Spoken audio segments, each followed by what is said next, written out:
Hello, and welcome to the latest presentation of the Friends of History First Wednesday Lecture Series.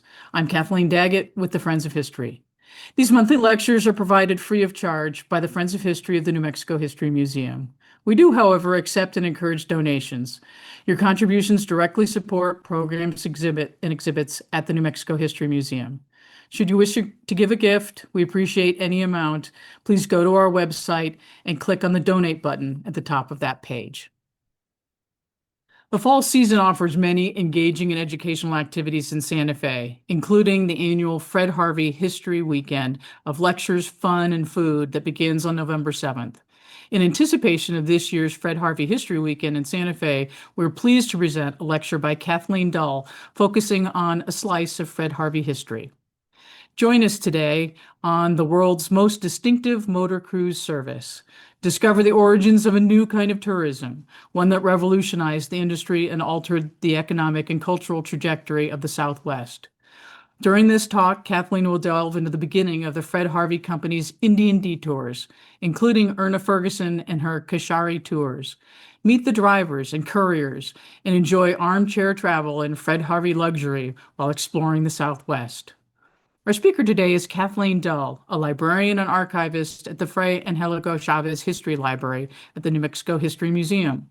Kathleen received her master's degree in information and library science at the University of Illinois, Urbana-Champaign, and earned a certificate of rare books and special collections before joining the staff at the Fray Angelico Chavez History Library in 2020. Additionally, Kathleen serves on the board of the Historical Society of New Mexico. And now, let's welcome Kathleen Dull. Well, thank you, Kathleen. I'm excited to be here today. Welcome to the most distinctive motor cruise service in the world, the Fred Harvey Company's Southwest Indian Detours. Before we get to the 1920s and the people in this photo, a tiny bit of history on the partnership that would establish a new hospitality industry in the U.S. and have a lasting impact on New Mexico history. The Atchison, Topeka, and Santa Fe Railroad was incorporated in 1859 and got to New Mexico in the late 1870s. Despite it being in the name, it never reached Santa Fe. Fred Harvey was born in England in 1835 and came to the U.S. at 17.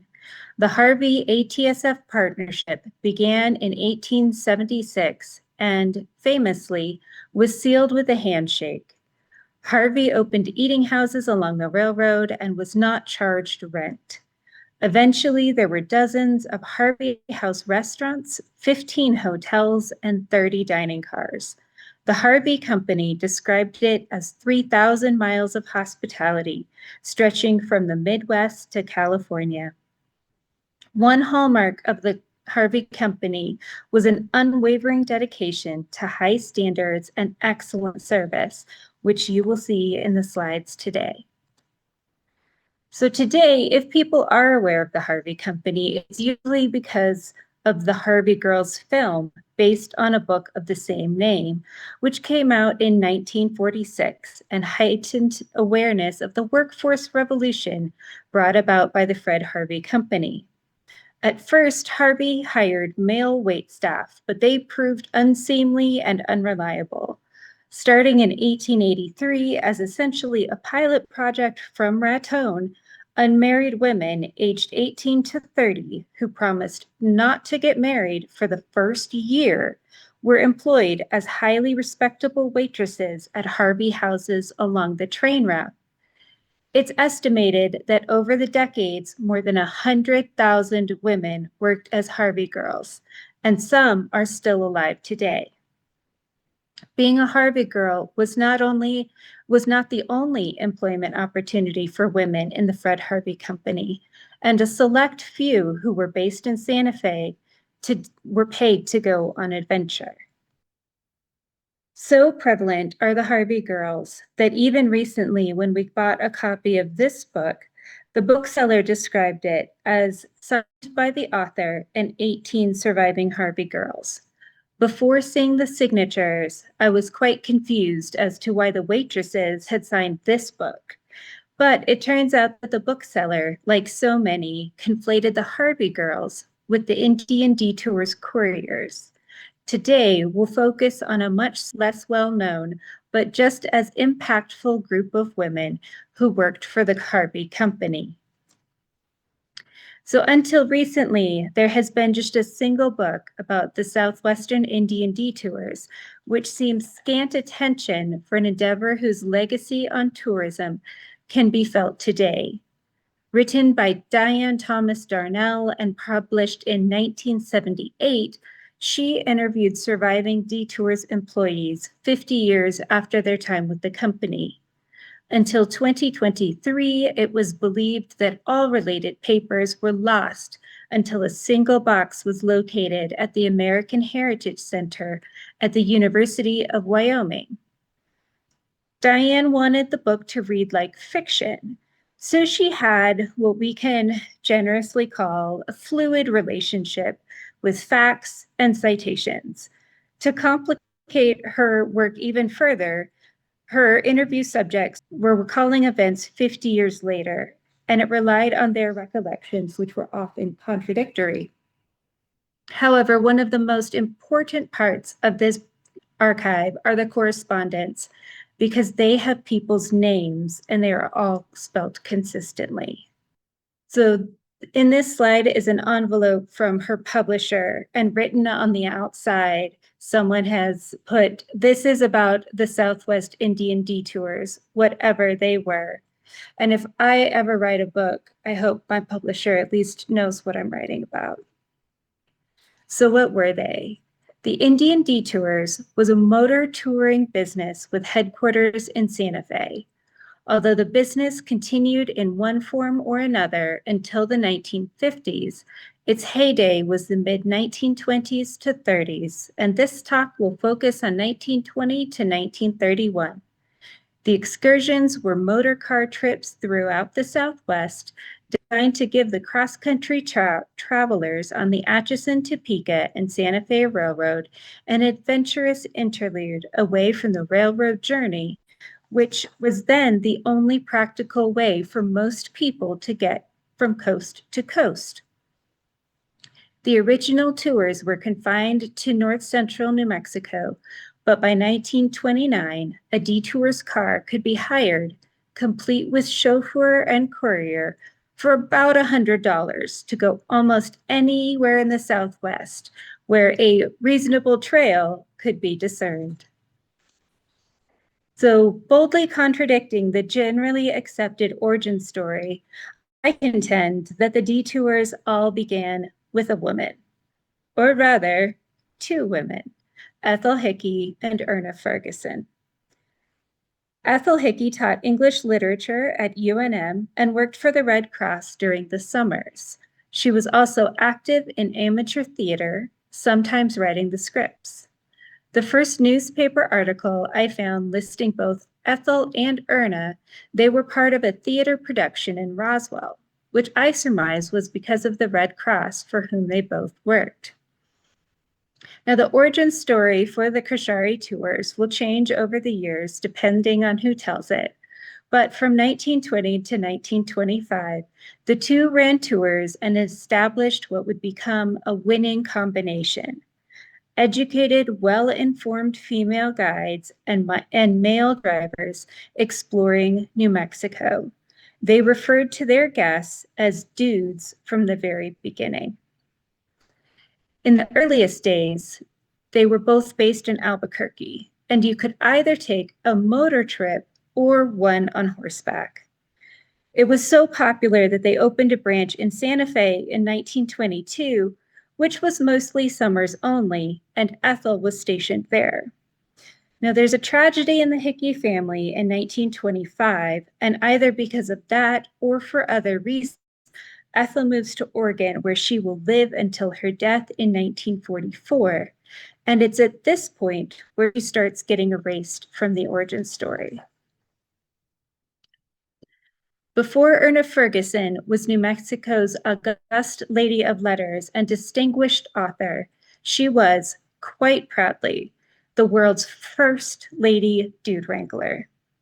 Born in Albuquerque, she went to UNM for her bachelor's, then away to Columbia for her master's, returning in 1913 to run the Red Cross in New Mexico during World War I, which was the first statewide program and involved traveling to all parts of the state. She gives an interview to Sunset Magazine in 1925, in which, for whatever reason, Ethel is reduced to a woman companion.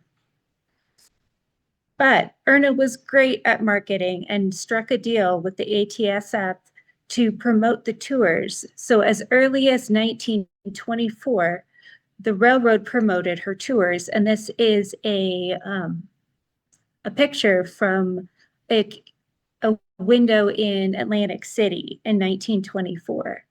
And they promote them as off the beaten path into the great Southwest.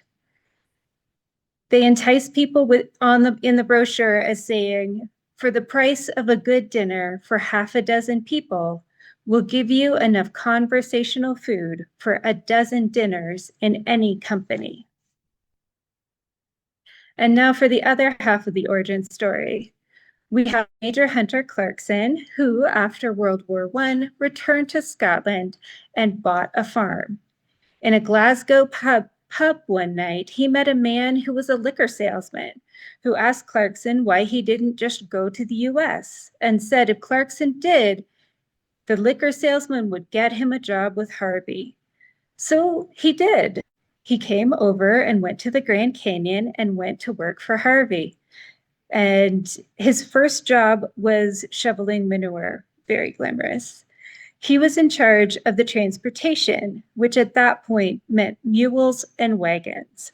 And there are excursions that they start doing around this time, but there's nothing as developed as the Koshare Tours. Now, Clarkson falls in love and marries the boss's daughter. Louise was the daughter of the vice president in charge of passenger traffic for the Santa Fe Railroad, and they will move to the La Fonda from the Alto Bar. So at this point, the Harvey Company takes over the La Fonda, which had been floundering under mismanagement and a difficult renovation. Then in 1925, rather than reinventing the tourist wheel, they just buy it and hire Erna in the deal. So they take her brochures and sprinkle the Harvey magic on it, and we get the brochures you may have seen today. We call the one on the right the mansplainer. All right, so we've got to assemble a team now that we've got a tour company. Now, Major Clarkson is the dashing man in the middle.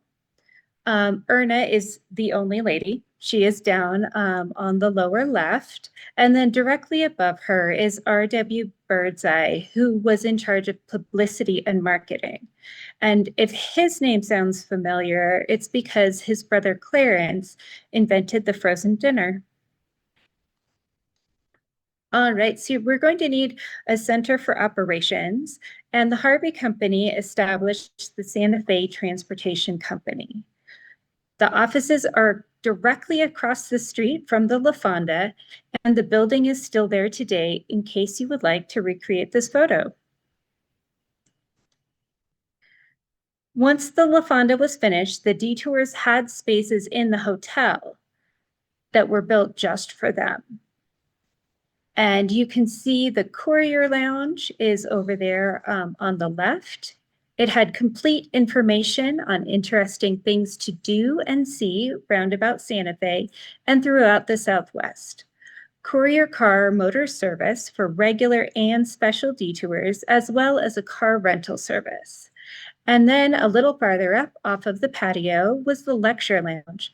And it hosted informal evening talks illustrated with slides and moving pictures on a variety of topics. And the lead courier instructor, Elizabeth the Huff, gave or arranged 3 to 6 lectures every week for 15 years. All right, so they had to get their vehicle fleet in order. They had a combination of Land Cruisers, which were either Packard straight eights or Cadillacs, and Harvey cars, which were Model 3053 white buses. The cars were custom made, and the Cadillacs went for thousands of miles with minor maintenance, while the Packards were constantly breaking down. The mechanics and drivers had a clear preference. So the trips were 1 to 3 days and left daily from Albuquerque, Santa Fe, and Las Vegas.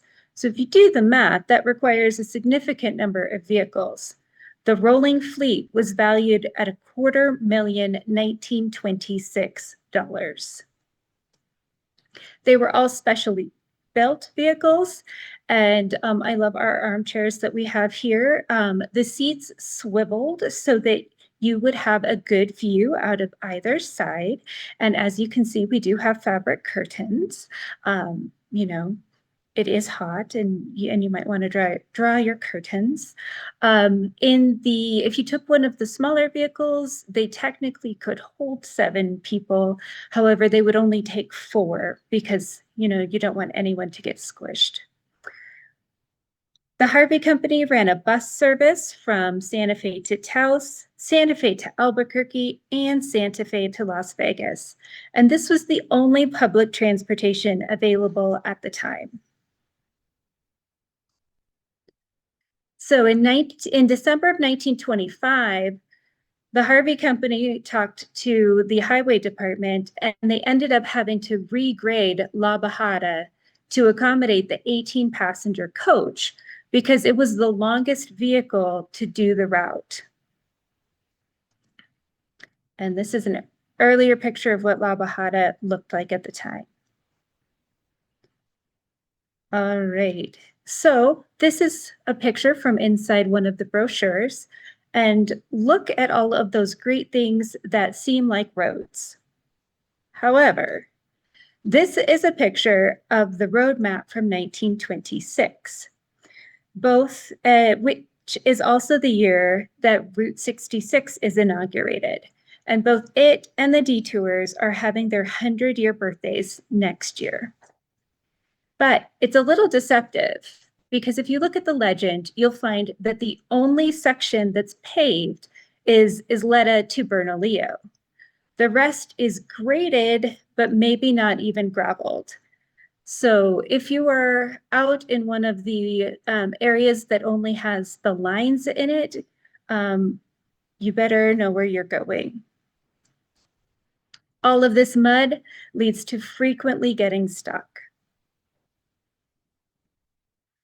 Okay, so we've got the office and the vehicles, and now we need someone to drive them. There was very little driver turnover, and there weren't any road maps to speak of.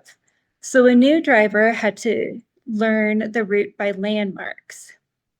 And so when a new driver would come in, he would just drive around with an experienced driver until he knew the route. But one day, the turnoff for Ghost Ranch, which did exist before Georgia O'Keeffe, which was marked by a cow skull on a fence post. And one day it was missing.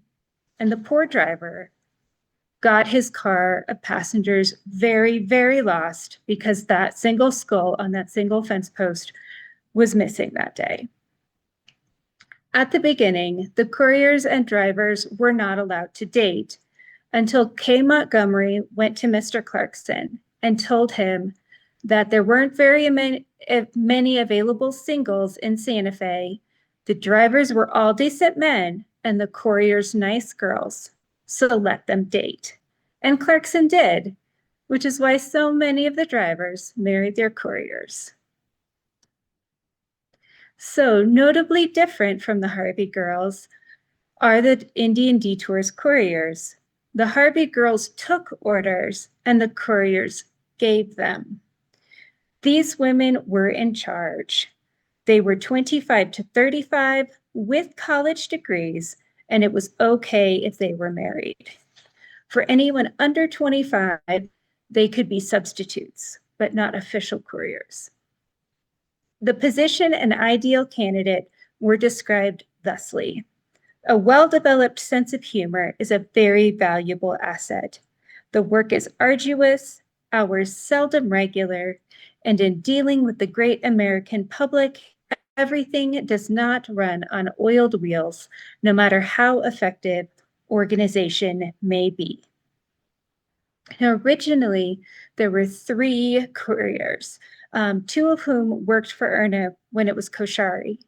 Then they expanded to 6 and beyond from there. Now, as you can see, this is a very colorful, very distinctive outfit, and it's often mentioned in different newspaper and magazine articles. And this story may be apocryphal, but I kind of like it. So, Erna Fergusson has very many fine qualities, but her fashion sense is not necessarily one that she's known for. One of the couriers had a very exclusive dress shop in Santa Fe.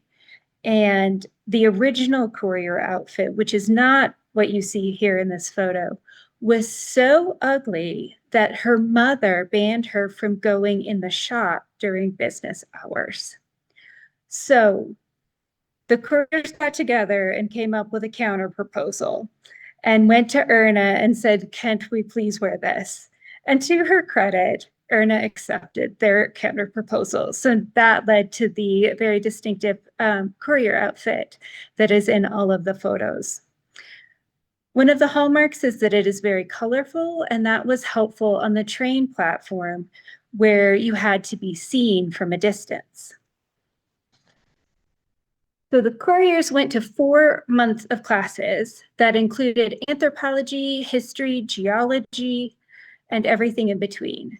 There was an advisory board overseen by Edgar Hewitt, the head of the museum, and this was really a revolutionary course. It was the first of its kind and such a draw that some ladies got hired just to take the class, and then they quit. So they begin to promote the Indian Detours in August of 1925. And they promote it both domestically and internationally. So you can see some advertisements in European newspapers as well as domestically. So your only job is to succumb to the inevitable enchantment of the Southwest as quickly as possible. So if anyone knows the origin story of the first inaugural trip of the Indian Detours, it's generally that a Packard 8 touring car rumbled out of the station at Las Vegas on May 15th, 1926, bound for Santa Fe by the way of Glorieta Pass. The La Fonda wasn't finished yet, which is why it had to leave from the Castaneda. All right, we just found this archival footage, and it has the path of the trip. It was a 3-day tour that the first detour went on.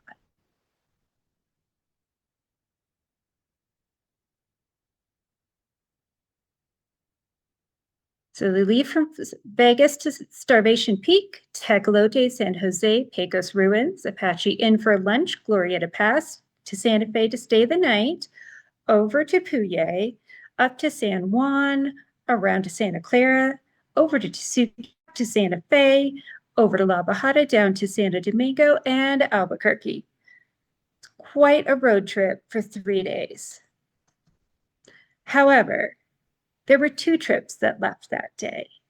One of them left from Albuquerque and went to Isleta.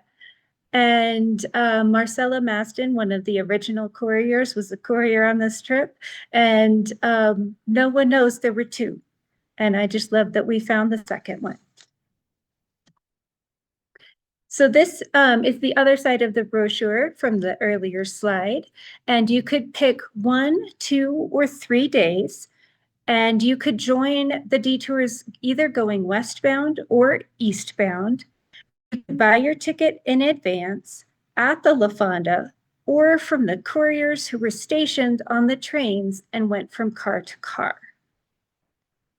You could get off the train in Las Vegas or Albuquerque and take only your hand luggage and then get back on at your final destination, and they would have sent your luggage ahead. So the Harvey Company took care of that. Okay, so we are going to have a little bit of armchair travel. Are you ready to go? So you get to Las Vegas at 10 p.m. At 8 a.m., you get up and have breakfast. There are 3 stops at between 9 and 11. At 11, you get to Pecos. At 12:15, you have lunch. At 1:45, you leave lunch. At 3 p.m., you get to Santa Fe and drive around for 30 minutes. You arrive at the La Fonda at 3:30. At 4 o'clock, you are an escorted tour of the Palace of the Governors and the Art Gallery. At 6 p.m., you get to have dinner, and at 7:45, you have an informal lecture at the La Fonda. Great day 1. On day 2, again, 8 a.m. breakfast, 9 a.m. leave, 9:25 you get to Tsuki, 9:55 you leave Tsuki, 11:30 you arrive in Puyi, 1 p.m. lunch at Puyi, 2 p.m. leave, 2:30 get to Santa Clara, 3 o'clock leave, 4:10 get to Santa Fe, and 6 p.m. you finally get to eat dinner and rest. All right, day 3, 8 a.m. Get ready for breakfast. 9:30 we leave. 10:30 you get to Santo Domingo. 11 o'clock you leave Santo Domingo. 1 p.m. you get to the Alvarado. 1:15 you have lunch. 2:30 you leave for Isleta. 4:30 you return to the Alvarado for some afternoon tea. 6:30 have dinner. Your evening is free, but we do draw your attention to the Indian building at the Alvarado Hotel. And now your train will either leave at 12:15 p.m. or 3:30 in the morning. So it was quite action-packed for the amount. It was quite ambitious, this tour. This is everyone loading up their hand luggage. I quite enjoy that the driver is just standing, not assisting anyone. The amount of luggage they could take with them was extremely limited. As most of the space had to go, for passengers, or if they had to take their own food. So we'll now do some armchair travel up and around northern New Mexico. We'll go left to right. So we have springtime on the plaza and an automobile on a mountain road. La Bajada, Santa Fe to Albuquerque, and the Rio Grande Valley from Santa Clara Pueblo. Santa Clara is on the left and San Ildefonso's on the right. We have Tsuki and the Red River Gorge, a church at Rinconada, and an adobe home in Santa Cruz. And on the left, we have Puyi, and everybody went to Puyi. So even if you were just on a one-day tour, that's where you went. One of the guests at some point asked the couriers why they were built so far from the railroad. I don't know what her answer was. So on the right, we have what we would refer to as Bandelier now. They called it Frijoles Canyon. And they took a number of detourists there. And at the time, the CCC had not yet built the road to the bottom. And, heaven forbid, your guests have to walk around on the canyon floor.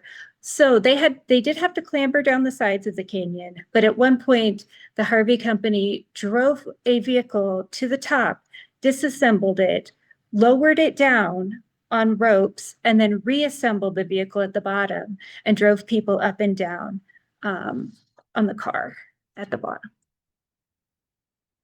So there was Aztec ruins on the left and Chaco on the right. And then San Francisco de Assisi Church at Ranchos de Taos. And people like it. Celebrities come, royalty comes, regular people come. Einstein was one of the guests. Apparently, he liked to tell a lot of dirty jokes.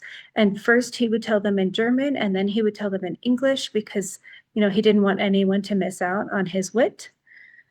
And so they start expanding and start taking longer trips and farther afield. Here they are in Canyon de Chelly, and they start calling these the roads to yesterday. They also expand farther into the dude ranches, which are very touristy dude ranches. They are not, let's say, working dude ranches. They're very, very clean.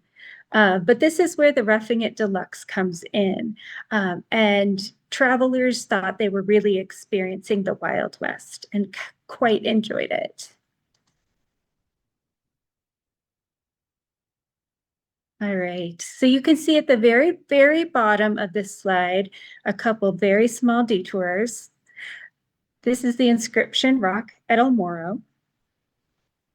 They went up to Mesa Verde, which had been only accessible from the north, but now it belongs to the Santa Fe family of national parks.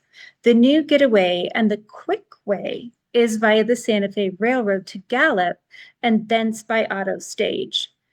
It was 3 days round trip from Gallup, allowing 1 day in the park. Quote, the new motor road to the summit of the mesa affords unordinary views of valley and snowy mountains as if from an aeroplane. They also went to Carlsbad, and Carlsbad had just started taking tourists at the beginning of the detours. Quote, scarcely a year passes without the necessity of revising the list of the world's supreme natural marvels to give high place to some fresh entry from the silent hills and mountains of the Santa Fe Southwest. The Carlsbad Caverns are without peer among the famous caves of the world. And the figures on this pamphlet that was distributed nationally are based on Erna's visit. And here she is. So not too long before this photo was taken, the caverns became a national monument in 1923.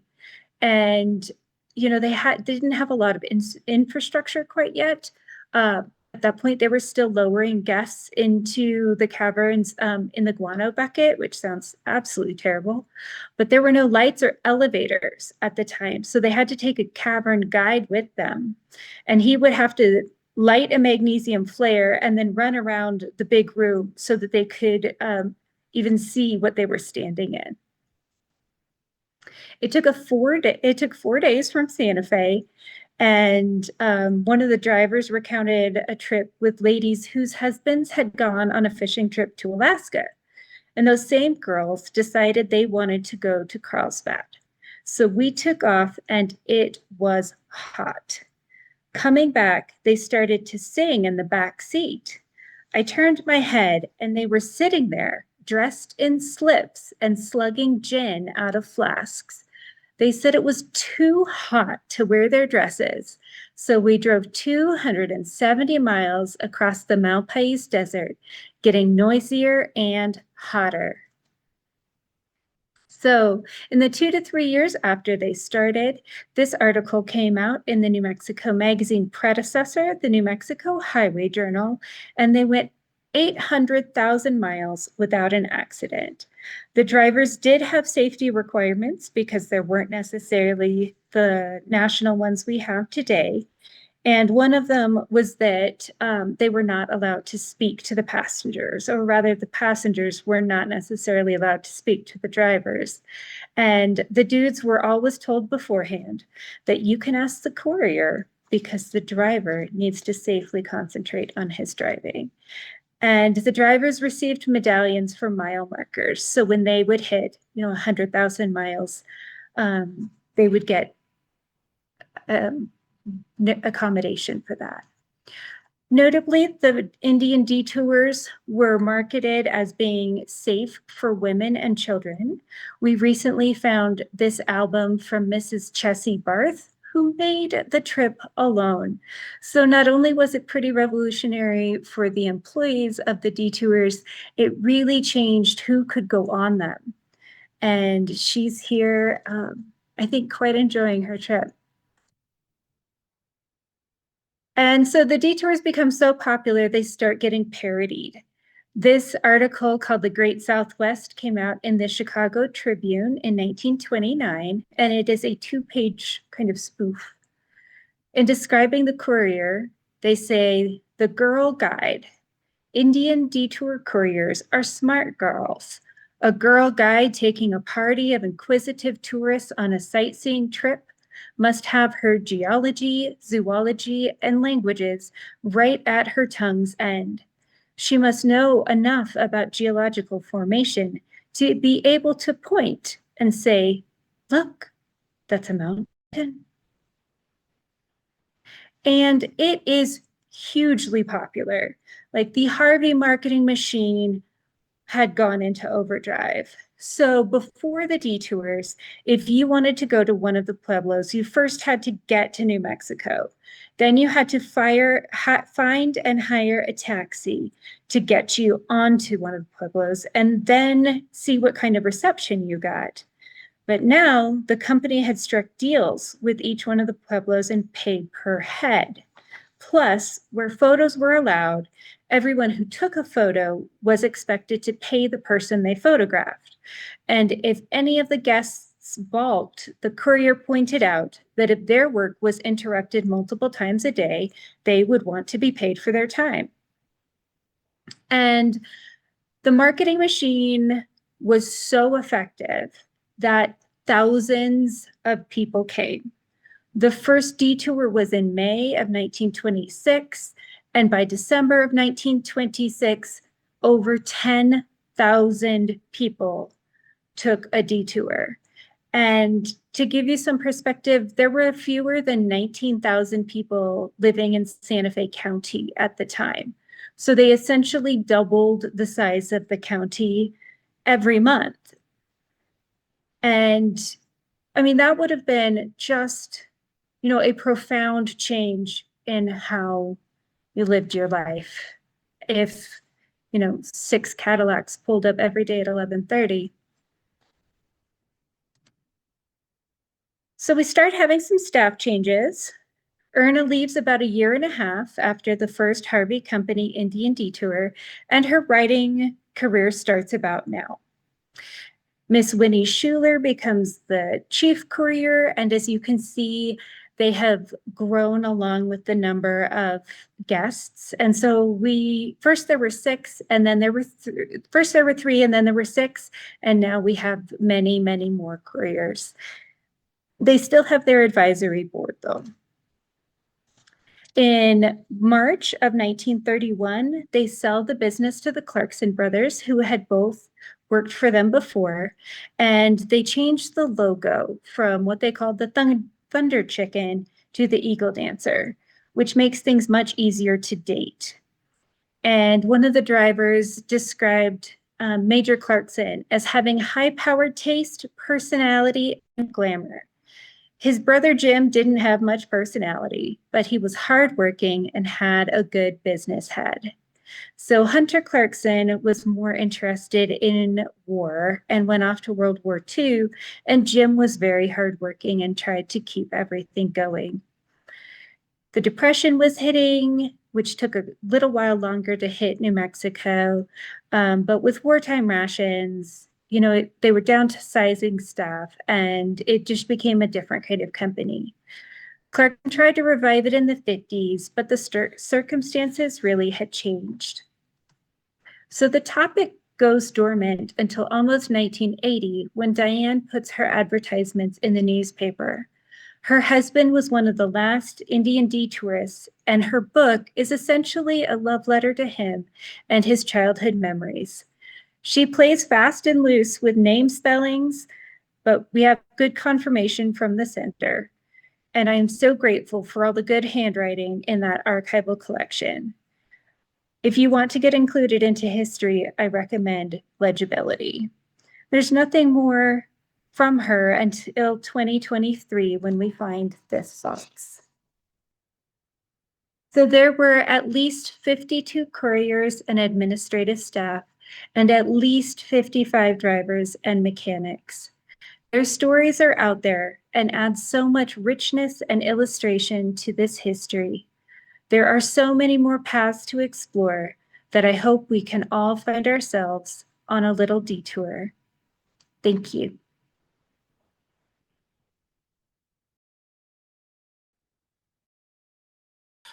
Thank you, Kathleen. That was great fun. That was wow, what a fun lecture and informative lecture. Thank you.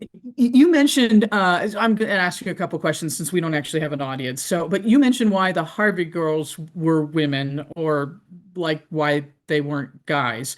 Uh, why were the couriers all women? Do we know? I don't know for sure. I think because that's how Erna designed it from the beginning. She was so knowledgeable on history and also had, driven in all parts of the state with the Red Cross.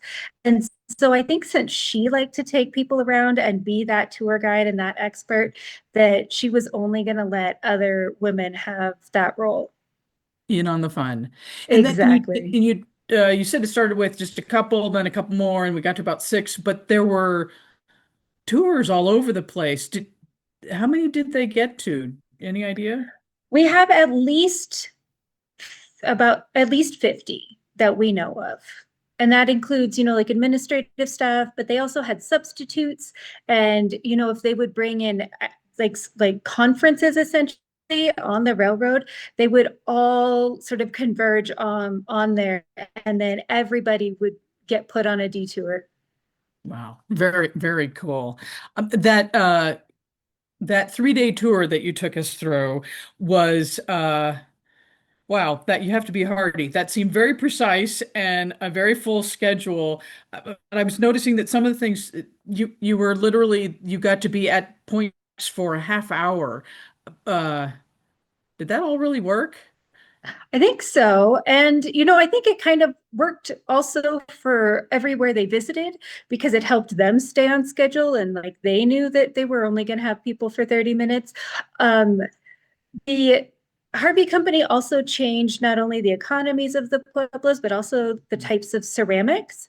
So they had made tiles before, but they increasingly made these flat tiles and they look like decorated, like kitchen tiles, Mm. but you could put them in your luggage and they wouldn't break. So instead of trying to pack pottery on your way back to Chicago, you could instead buy and pack these flat tiles and still take a piece of the Southwest. And it's just, like a brilliant combination of, ceramics and ingenuity and tourism all rolled together. Excellent, excellent. Your visual material was very cool. Some of I'm gonna say the hand colored slides. I don't really know. That was some amazing material. Where did we get that? How did we get So those? those are really exciting. They are from my colleague in the photo archives, which is located downstairs. They are many of them are part of a collection donated by Jim Clarkson's widow, Lucy. And they are hand-colored lantern slides. And aren't they pretty? We're really, really lucky to get to work with the collections, in photo archives and also up here in the Librarian archive. Great. Well, it's also a great segue. You have Fred Harvey digital stuff. Obviously, this material, I assume there's more, and then all that is the glory of stuff that's online from the library collections.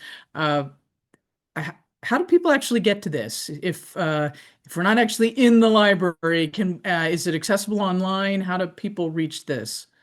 Yes, so this is one of our special projects we've been working on, especially for the last year. And we have been digitizing and processing different photo and document collections, and they will be all published right before the end of October of 2025. So we will have thousands of Harvey documents going up. We've got maps, we've got brochures, we've got all of the bulletins that the couriers had to read and memorize. They are all going to be up. We've got stuff from the Harvey family. And so we'll put the link in the description of this video, and you can come and explore Harvey collections and do a little armchair travel via the internet. Excellent. And then to get to the greater library collection, the beyond the Harvey stuff, is that nearby that? How would It is, they're linked together there. We've, I think, passed 85,000 files so far, and we're continuing to do more every day. So it is a really exciting way that we can share rare and fragile materials and archival materials with people so they don't necessarily have to come to Santa Fe. But, the resolution on our scanners is really good. So you can like zoom in close enough to see the grain of paper, and you can download photos like the high resolution photos, depending on which collection it's in. So we can share those so far beyond the walls of the library, and that's really exciting. That is great. That's wonderful. You're talk about getting lost in the internet when you start surfing the library collection. This lecture is pre-recorded, so while hopefully people can just surf online by themselves, but if they're not able, our people aren't able to ask questions, can audience members reach out to you if they do have questions?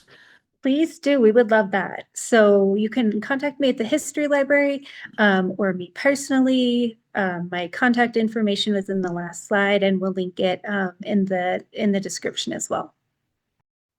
So are you presenting at the Fred Harvey History Weekend in November? What topics can people be expecting to hear? So thank you. Yes, I am. So for this year and for the past 15 years, the New Mexico History Museum has hosted the Fred Harvey History Weekend. And it is 2 days of lectures all about Fred Harvey and the railway. And this year, since it is the Sweet 16, we've got some extra special speakers, and we've got Harvey family members. I think I will be speaking on the Fred Harvey Fine Art Collection, which will be very exciting. And if you are in Santa Fe, or if you are not, the lectures do get live streamed.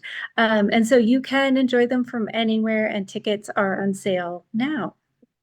Excellent. Thank you. So, and so for our audience, to track all that down, if you go to the New Mexico History Museum website under events in November, you can find the History Weekend information and how to for both on site in the auditorium of the museum, or you can watch them online. So if you are not conveniently located to Santa Fe, join us anyway. Exactly. So do you have any last comments as we wrap up? I wanted to say thank you to you and to the friends for your ongoing support. And we really couldn't do what we do without all of you. So thank you very much. Well, thank you. Thank you again. This has been wonderful, Kathleen.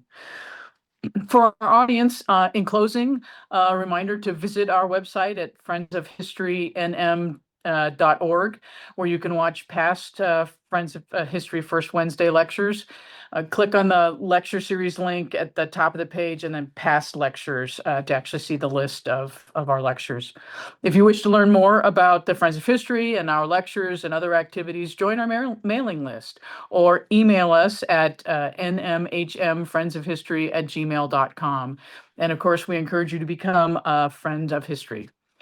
Finally, please consider making a donation to the Friends of History, no matter the size, through our website, so that we can continue to support programs at the New Mexico History Museum. And thank you to all of you who have already contributed to the Friends of History. We'll see you next month. Thank you and goodbye.